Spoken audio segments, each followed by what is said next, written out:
Okay guys, well you've all wanted to see the new setup that I have, so let me show you. It's right here. This is the new tank I have going. Well, it's the same tank, but the cooling system is a bit different. You'll see my Edwardsinia right there. Let's see if we can focus on that. As you can see, it's doing pretty good. I'm about to get the light changed in here, but we're going to look past that for right now. The big deal is, of course, the cooling system. And as you can see, we have a radiator unit right there.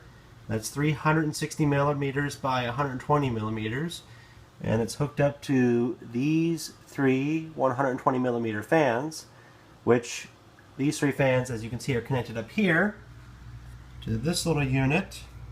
This unit right here basically supplies a 12 volt current, which is coming from this right here. This is a Mullix, or Mullix connector from a power supply unit, which you can find over here. Now, these little units, they don't just turn on automatically. The way I have it set is way down here.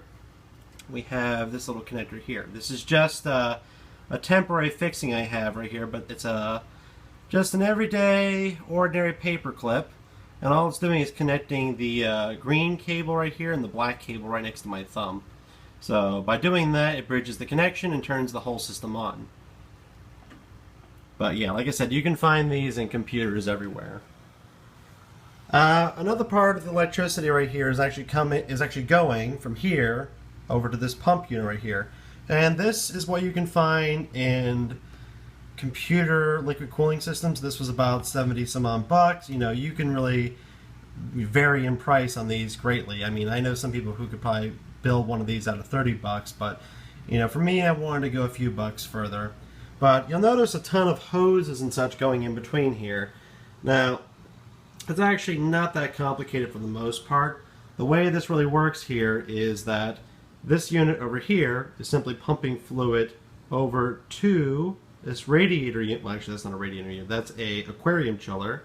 So the fluid pumps from there into the chiller, comes out slightly colder, then goes back down into the line here through the radiator unit.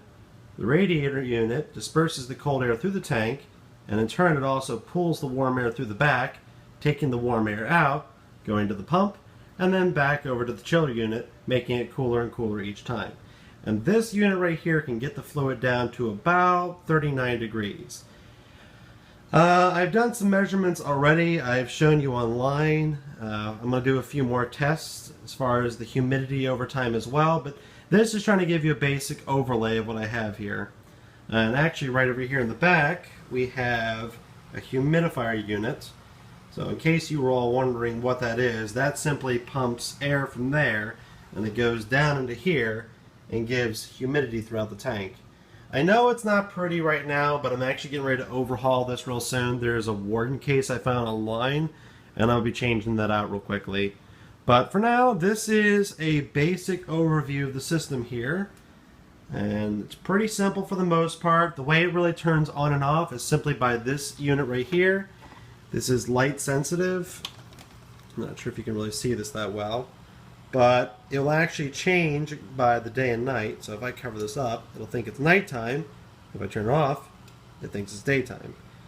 So this thing will only cool when I need it to. So when it's nighttime, it'll automatically click on, and it'll bring the tank down to about 55 degrees a night.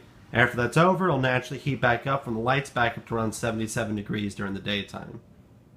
But that's a basic overview, really simple.